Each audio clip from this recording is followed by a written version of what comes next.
My dear brothers and sisters, I wish to welcome all of you to this session of recollection. Let's pray. Please close your eyes.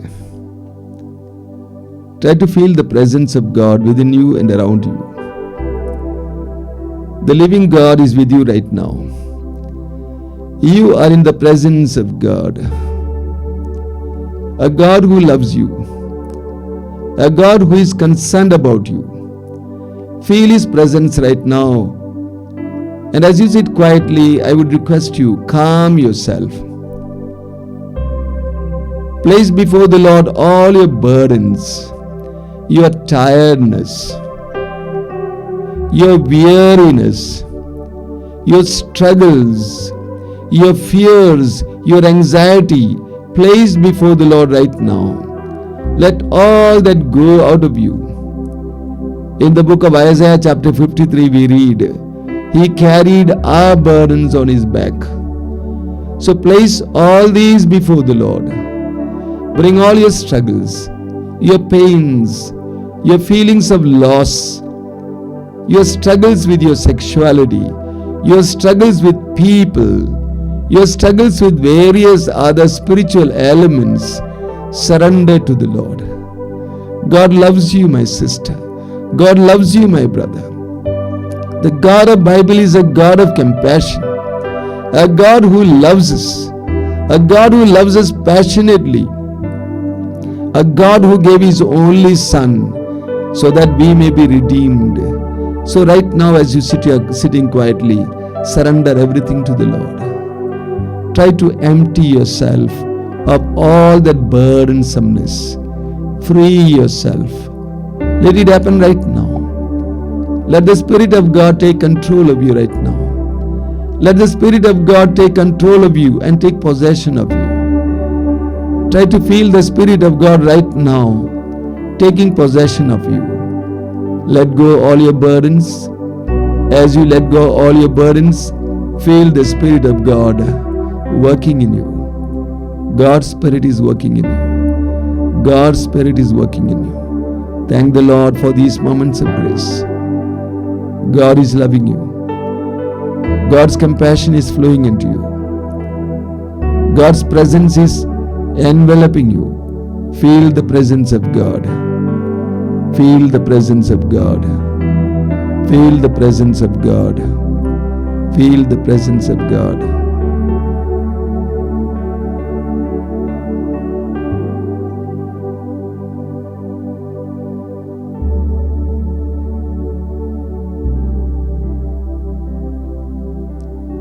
Please open your eyes. My dear sisters and brothers, I wish to once again welcome you to this short session of orientation for this recollection. My dear sisters and brothers, renewal is the need of all of us. Every one of us need to be renewed again and again. And the more we are renewed, the more we will be refreshed and will experience newness of life. In the book of Revelation chapter 21 verse 5, the Lord says, I make all things new. I make all things new. Look around. In the whole of nature you find God making everything new. Everything is being renewed. And as far as we are concerned, if we need to be renewed, we need to cooperate with God. Therefore, the need for renewal in all of us. You see, we are not like inanimate beings, lifeless beings like stones and bricks. For example, you take a stone and put here, and forever it will be there, unless and until someone shifts it. But we are not like that. We are human beings. We are people who have thinking capacity. We think, we feel, we have our dreams, we have a vision, we have our own attachment, we are our own affection. So we are not like inanimate, lifeless beings that will be remaining in one place. I know for sure. There have been many occasions when you made many resolutions in life, many decisions in life.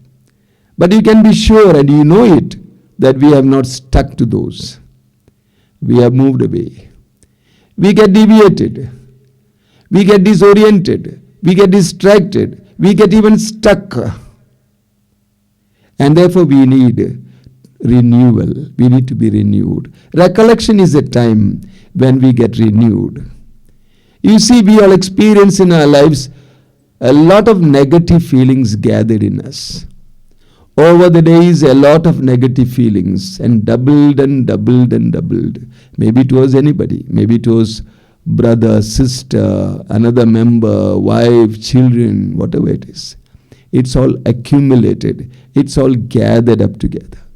Similarly, tiredness gathered up. Boredom gathered up. And we need a let out so that we can be refreshed. Recollection, I believe, is a time when we can throw all these before the Lord. And we get renewed. We get refreshed. Therefore, I would request you today, as you're going to sit after this session for your recollection, I would request you sit quietly somewhere. And look into yourself and try to see the negativities that are within you.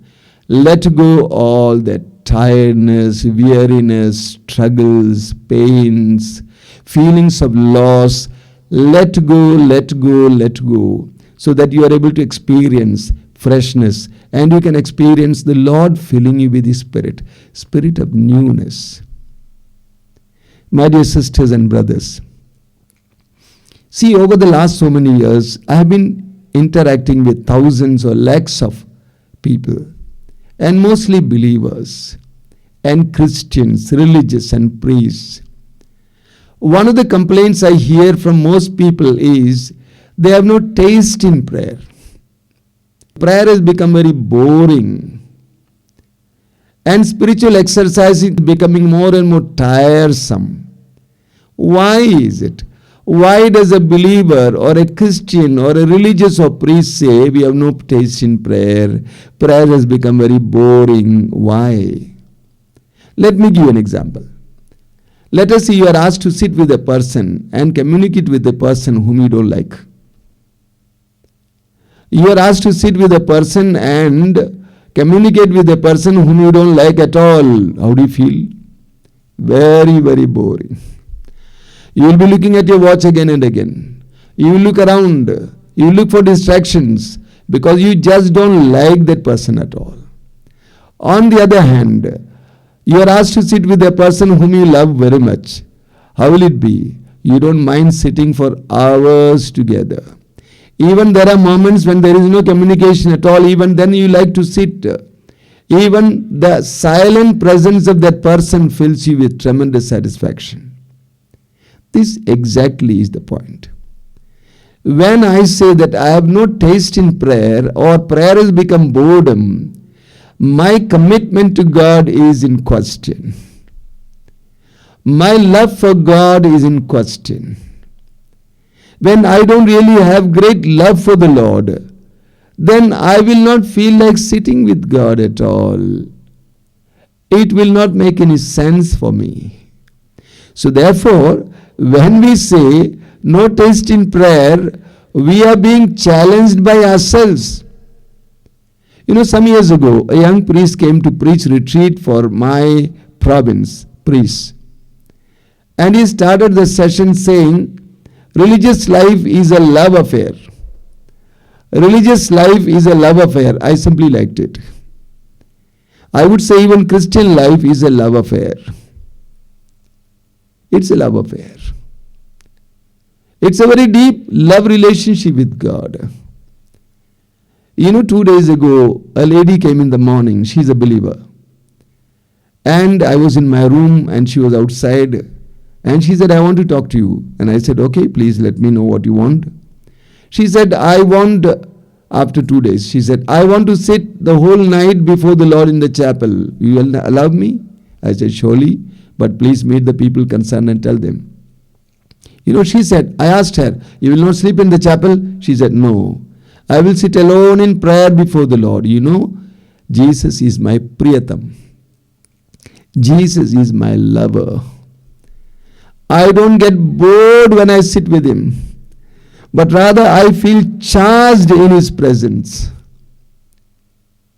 An ordinary lady who has 5-6 children, grown-up children, of course, rather poor person, telling me that Jesus is her Priyatam, a lover, and she does not get bored when she sits with Him.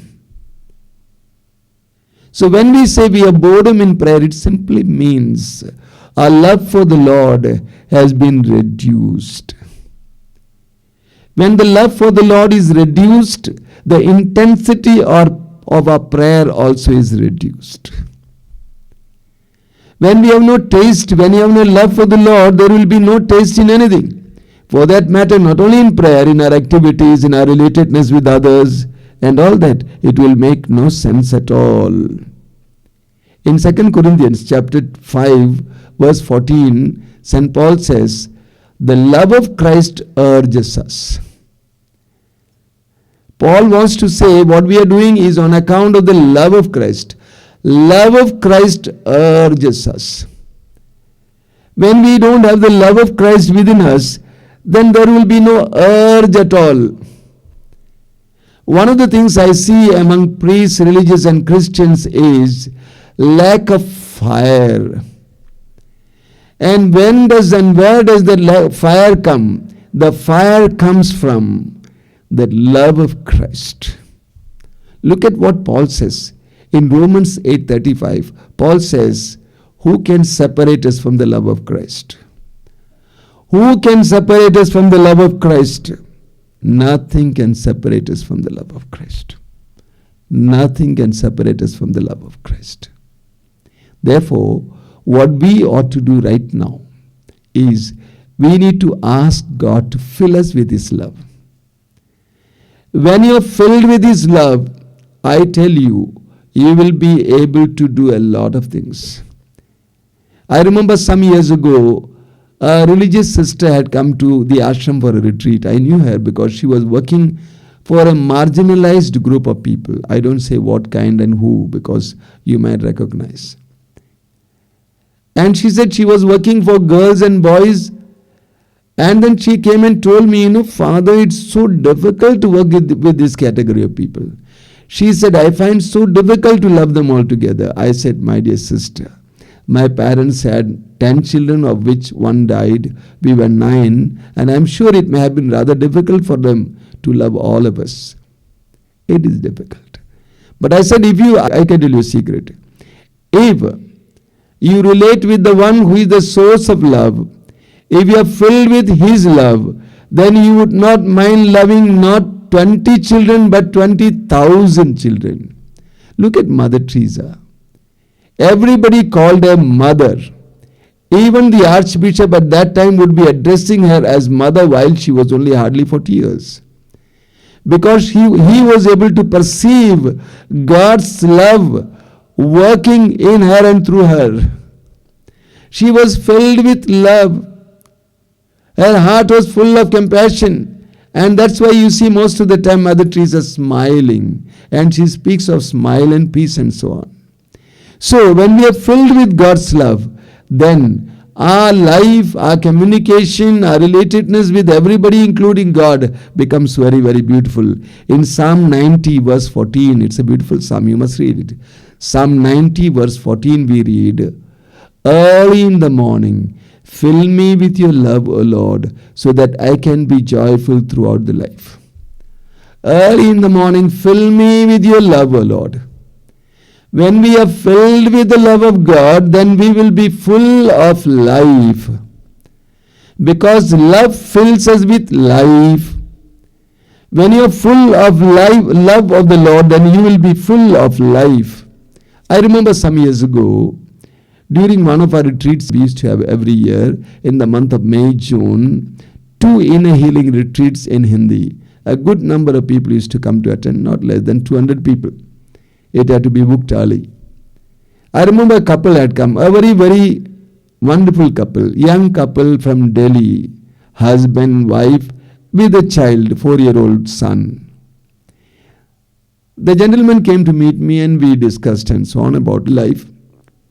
Afterwards, the lady, that a woman came to meet me. She may have been hardly 30, 35.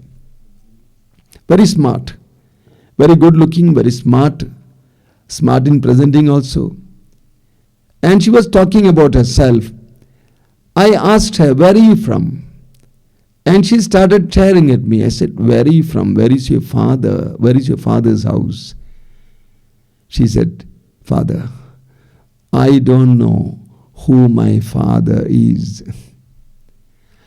I don't know who my father is. Because she says, my mother was a very loose type of woman. I don't know exactly who my father is. I couldn't believe a young woman who does not know who her father is could be so joyful, so smart. I said, my child, how could you be so joyful? She said, the Lord fills me with His love. The Lord fills me with His love.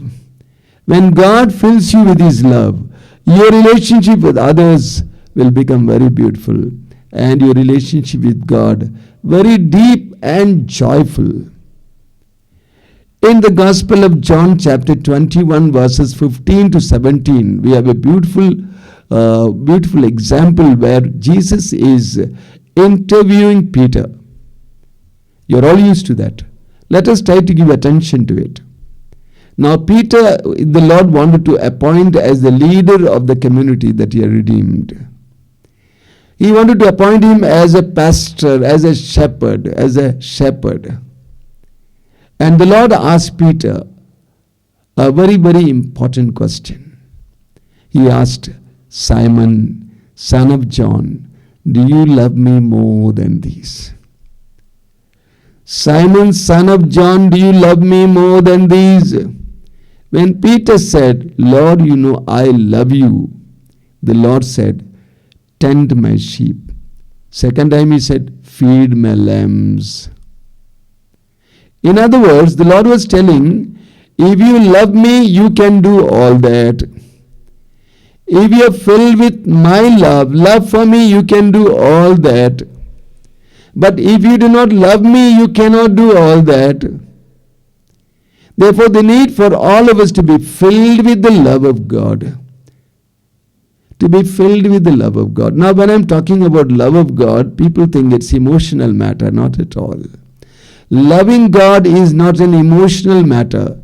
It means making God the center of my life. Making God the center of my life. The question today could be, what is the center of my life? What takes priority in my life? What do I give priority to in my life? What is the center of my life? Is God the center of my life? Is Jesus the center of my life? Do I really love Him? And I want to tell you, my sister, my brother, fall in love with Jesus Christ. Fall in love with Jesus Christ. Read the Acts of the Apostles. Look at the measure of pain and struggles that Paul underwent because he loved Jesus passionately. Passionate love for the Lord. And I strongly believe today, just as Jesus asked Peter, do you love me more than these? I strongly believe today what we Christians, very especially priests and religious, need and perhaps lack is this love.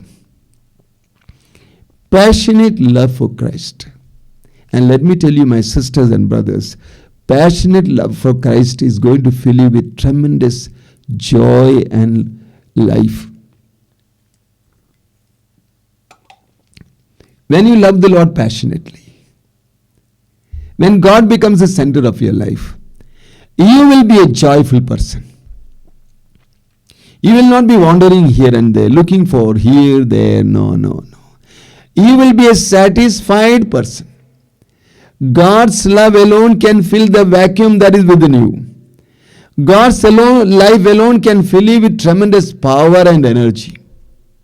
No matter how weak your body is, no matter how healthy or unhealthy you are, If you are filled with the love of God, if you are filled with the love of Christ, I tell you, you will be full of life, because love gives life. Love gives life. I still remember years ago when we were working for the youth, there was a camp, 1 month camp, what we call in UP, it used to be called LOP, Life Orientation Program. There were around 50 boys and girls together living under the same roof for almost 30 days. Now there was a girl who was very quiet, would not talk to anybody. Suddenly one day morning I saw her jumping about and talking to people, joyful. I asked the boys, what has happened to this girl today? And you know what they said? You know, Father, last night one of the boys told her, I love you. The moment that the girl heard he loved her, she was thrilled and full of life and joy. When we are filled with the love of God, you will be full of life. You will become vibrant. So today, as you sit for recollection and you sit for meditation, ask yourself, do I love the Lord more than everything? Or something else is the center of my life? And that is taking away your joy. That is taking away your life. That is taking away the depth in your relatedness with God and prayer. Today that could be a point of meditation. You see, every day I tell the Lord many times, not less than a dozen of times, Jesus, I love you. Think of the love that the early Christians had. They were ready to go and die for the sake of Christ. And like St. Lawrence, joyfully dying for the sake of Christ. Like Peter, joyfully dying for the sake of Christ. Why is that? They were all filled with God's love. When we are filled with God's love, we will be people of life and joy and love. Then our prayer experience and spiritual exercises will become meaningful to us, will become more and more relevant to us, will become beautiful, joyful experiences. Let us pray. Please close your eyes.